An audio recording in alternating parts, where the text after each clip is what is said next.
बिस्मिल्लाहिर्रहमानिर्रहीम। अस्सलाम वालेकुम students, welcome to CBEL concept based education learning YouTube channel. मैं हमाद अहमद आपका ट्यूटर। आज के इस लेक्चर में हम बात करेंगे आइकम पार्ट 2 की और इसका सब्जेक्ट है बिजनेस और स्टैटिस्टिक्स। तो स्टूडेंट्स आज हम ना मीडियन कर रहेंगे बाय ग्रुप डाटा, लेकिन वो ग्रुप डाटा जिसमें हमें क्लास बाउंड्रीज भी बनानी पड़ेंगी। लास्ट वीडियो के अंदर हमने मीडियन बाय ग्रुप डाटा ही किया था, लेकिन उसमें हमें क्लास बाउंड्रीज नहीं बनाने को मिली थी, हमने क्लास बाउंड्रीज उसमें नहीं बनाई थी। आज की वीडियो में हम वो क्वेश्चन लेंगे जो ग्रुप डाटा होगा उसमें हमने मीडियन निकालना है, लेकिन उस डाटा में हमें मीडियन निकालते वक्त सी डॉट बी यानी कि क्लास बाउंड्रीज भी बनानी पड़ेंगी। तो ये वीडियो बहुत इंपॉर्टेंट है, आपने इस वीडियो को एंड तक देखना है ताकि एग्जाम के अंदर इस टाइप का क्वेश्चन आपको कभी भी तंग ना करे। तो स्टूडेंट्स ये तमाम वीडियोस पंजाब के हर एक बोर्ड के लिए, हर एक बोर्ड के स्टूडेंट्स के लिए, चाहे वो लाहौर बोर्ड का स्टूडेंट हो, चाहे रावलपिंडी का, चाहे गुजरांवाला का, चाहे इस्लामाबाद जिसे फेडरल बोर्ड भी कहते हैं, चाहे आप सरगोदा यानी कि पंजाब के किसी भी बोर्ड से आप लिंक्ड हैं, तो आप इन वीडियो से बेनिफिट गेन कर सकते हैं। और इसके अलावा आपको कोई प्रॉब्लम हो, कोई क्यूरी हो,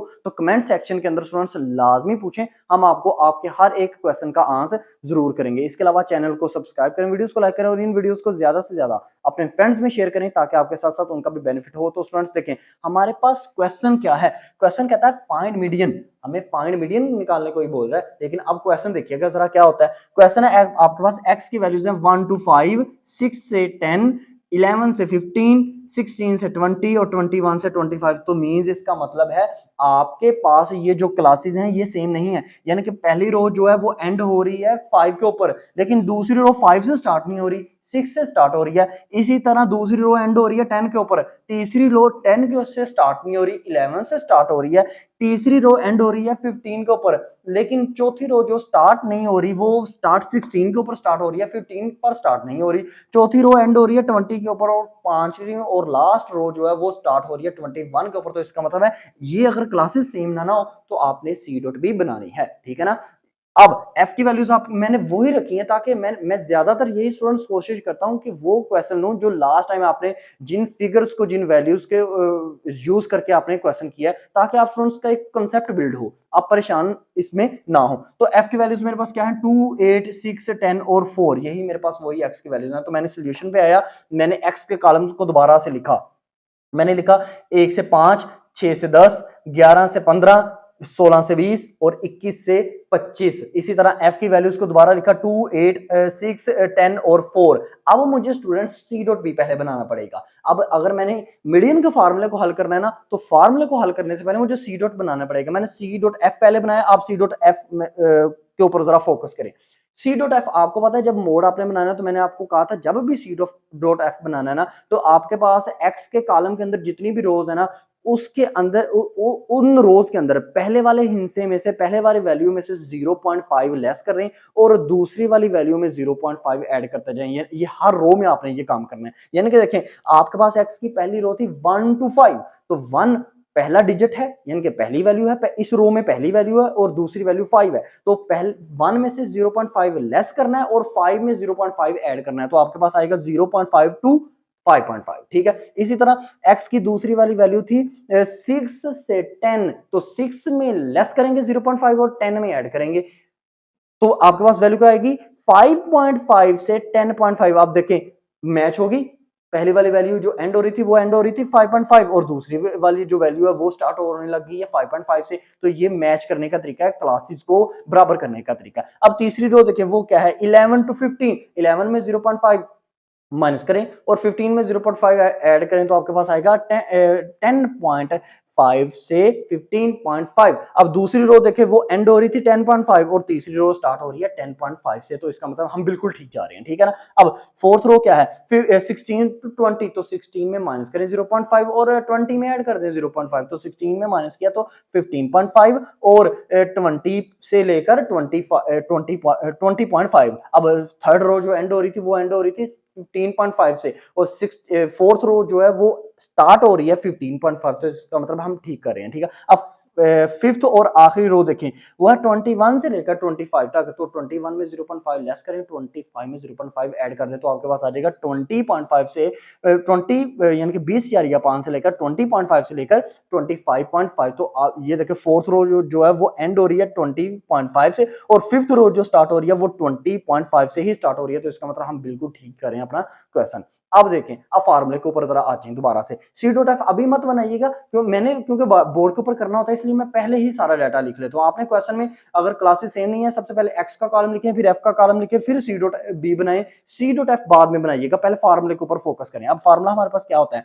फार्मूला हमारे पास है एक्स के ऊपर चिल्ड्रा means median is equal to L plus h over f into n over 2 minus C. अब मैंने आपको बताया था सबसे पहले इस फार्मूले में ना आपको ना ब्रैकेट के अंदर जो एन ओवर 2 है ना उसको हल करना पड़ेगा, क्योंकि ब्रैकेट फार्मूले के अंदर ब्रैकेट वाली वैल्यू आ जाए तो उसको आपको पहले हल करना पड़ता है। तो एन ओवर 2 आपके पास क्या है? वो है समीशन एफ ओवर 2, क्योंकि एन ओवर 2 स्टूडेंट्स एन जो वर्ड है वो ज्यादातर अनग्रुप डाटा के लिए यूज होता है। अनग्रुप डाटा में जो फार्मूला होता है उसमें ज्यादातर एन वर्ड यूज किया जाता है, लेकिन अगर ग्रुप डाटा में एन ग्रुप डाटा हो, फार्मूले के अंदर एन आ जाए, तो वहां पे आप एन की जगह समीशन एफ यूज करेंगे। तो एन ओवर 2 किसके इक्वल होता है? Summation f over 2। Summation F आपके पास कितना आएगा?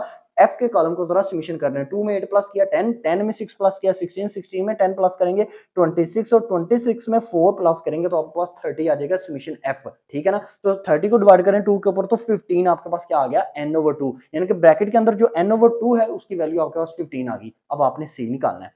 एन इसके ब्रैकेट के अंदर आपके पास एक सी वर्ड है। ठीक है, अब ये सी का मतलब क्या है? सी की वैल्यू तब तक नहीं आ सकती जब तक आपके पास सी डॉट एफ का कॉलम ना बनाओ। तो सी डॉट एफ का कॉलम जरा ड्रॉ करें। सी डॉट एफ का कॉलम कहां से आएगा? ये आएगा एफ के कॉलम से। तो एफ की पहली रो क्या? एफ की पहली वाली वैल्यू क्या थी? 2। तो 2 को बिल्कुल सेम सी डॉट एफ में भी 2 ही लिखना है हमने, पहले वाली वैल्यू को बिल्कुल सेम लिखते हैं। ठीक है ना?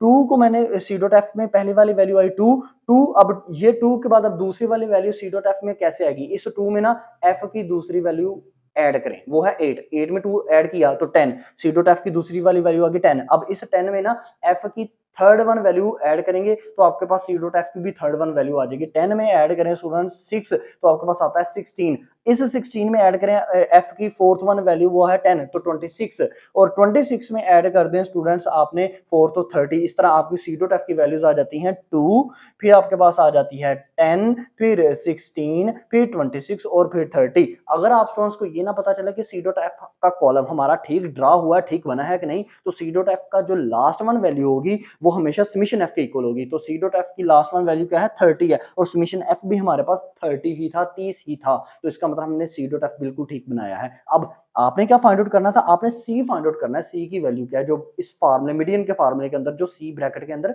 पाया जा रहा है उसकी वैल्यू क्या है? तो वो वैल्यू अब ऐसे आएगी। देखिए आपने सी डॉट एफ बना लिया। अब ये जो आपका n over 2 equal summation f over 2 बराबर हमारे पास 15 आंसर आया है ना, इसको ढूंढो ये किस में फॉल करता है, ये सी डॉट एफ के किस वैल्यू के अंदर आता है? क्या 2 के अंदर आता है? नहीं आता। क्या 10 के अंदर आता है? नहीं आता।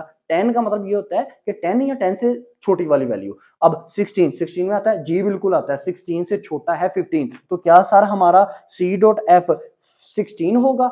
सॉरी, सी हमारा सी डॉट एफ के अंदर 16 होगा? नहीं, 16 से ऊपर वाली वैल्यू हमेशा आपकी सी होती है। जिसके अंदर आपका एन ओवर 2 फॉल करे, सी डॉट एफ के कॉलम में जिस वैल्यू के अंदर एन डॉट एफ आपका फॉल करे, उससे ऊपर वाली वैल्यू हमेशा सी होती है। ठीक है ना?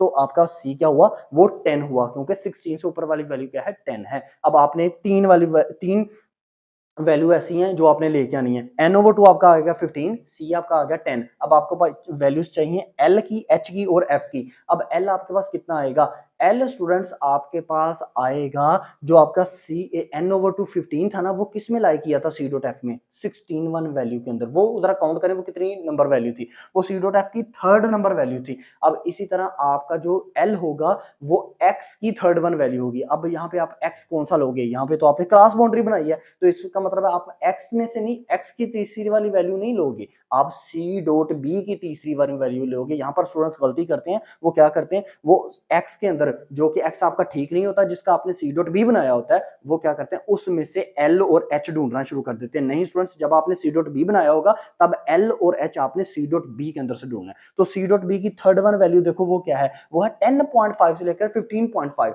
तो इसका मतलब है 10.5 आपके पास क्या हो गया? एल हो गया। क्यों? क्योंकि ये थर्ड वन वैल्यू है, हमने सामने वाली वैल्यू लेनी थी सी डॉट एफ की थर्ड वन वैल्यू के सामने थर्ड वन वैल्यू लेनी थी सी डॉट बी में, तो वो आता है 10.5 से 15.5। तो 10.5 आपके पास एल हो गया। एफ आपके पास क्या आ गया? एफ के कॉलम में थर्ड वन वैल्यू क्या है? वो है 6। तो एफ आपके पास 6 हो गया। और एच क्या होगा? एच होगा सी डॉट बी में जहां पर एल आया ना, वो आया 10.5, उससे बिल्कुल ऊपर वाली वैल्यू। वो है 5.5। तो 10.5 में से माइनस किया 5.5 तो आपके पास आता है 5। तो इसका मतलब अब आपके पास तमाम वैल्यूज आ गई। क्या एल आपके पास आ गया 10.5, एफ आपके पास आ गया 6, एच आपके पास आ गया 5, NO2 आपके पास आ गया 15 और सी आपके पास आ गया स्टूडेंट्स 10। अब इन तमाम वैल्यू वाली वैल्यूज को ना आप पुट कर दे फार्मूले के अंदर। तो फार्मूला मैंने दोबारा से लिखा, क्या एक्स के ऊपर चिल्डा means median is equal to L plus h over f into n over 2 minus C. तो एल आपके पास क्या है 10.5 प्लस एच आपके पास कितना है 5 डिवाइडेड बाय एफ आपके पास कितना है 6 इनटू एन ओवर 2 आपके पास कितना है वो है 15 माइनस सी आपके पास कितना है 10 है। तो 15 में से माइनस पहले 10 करें क्योंकि ये ब्रैकेट वाली वैल्यू को जरा पहले सोल्व करें। तो 15 में से 10 माइनस किया आपके पास 5 आता है। तो पीछे क्या बचेगा, एक्स के ऊपर चिल्डा means median is equal to L आपके पास था 10.5 plus 5 divided by 6 multiply by 5। अब इस 5 को 5 से मल्टीप्लाई करें तो 25 आता है। तो आप लिखेंगे 10.5 प्लस 25 डिवाइडेड बाय 6 और 25 को 6 के ऊपर डिवाइड करो वो आता है 4.16। तो आपके पास आ गया 10.5 प्लस 4.16। तो आपके पास जो आंसर आएगा वो आएगा 14.66। ये आपके पास आंसर होगा। तो लास्ट वीडियो के अंदर ना हमारा जो आंसर आया था वो आया था जब हमने क्लास बाउंड्रीज नहीं थी बनाई मीडियन के अंदर, वो आया था 14.14 आंसर आया था। याद रखिएगा स्टूडेंट्स, आपका हल्का सा बस क्वेश्चन का आंसर तब्दील होगा, वो भी पॉइंट के बाद तब्दील होगा। पॉइंट से पहले जो आंसर होगा वो बिल्कुल ठीक होगा। यहां से आपको पता चल जाएगा कि चाहे मैं मीडियन सी डॉट बी बनाकर करूं चाहे मैं मीडियन सी डॉट बी के अलावा करूं, मेरा पॉइंट से पहले जो आंसर होगा वो बिल्कुल ठीक होगा। यानी कि लास्ट वन वीडियो में हमारे पास पॉइंट से पहले आंसर था 14.16, अब हमारे पास है 14.66। तो पॉइंट से पहले जो डिजिट हैं वो बिल्कुल सेम है। तो ये था आपका मीडियन था ग्रुप डाटा में जिसमें हमें क्लास बाउंड्रीज बनानी पड़ेंगी और ये आपका चैप्टर बिल्कुल क्लियर हो गया। इस चैप्टर में मैंने आपको मैक्सिमम 13 वीडियोस प्रोवाइड की हैं और इन 13 वीडियोस के अंदर मैंने कंप्लीटली आपको ये चैप्टर डिटेल में एक्सप्लेन कर दिया। इस चैप्टर के अंदर चाहे आपको शॉर्ट पूछ ले लॉन्ग पूछ ले, इससे ज्यादा आपको कभी भी चीजें वो नहीं पूछ सकता, चाहे आप पंजाब के किसी भी बोर्ड से बिलोंग करते हैं।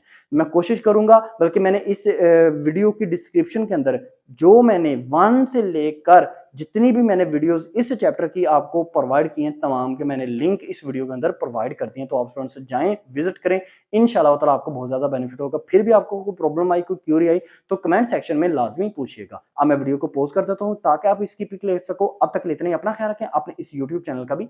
अल्लाह हाफिज।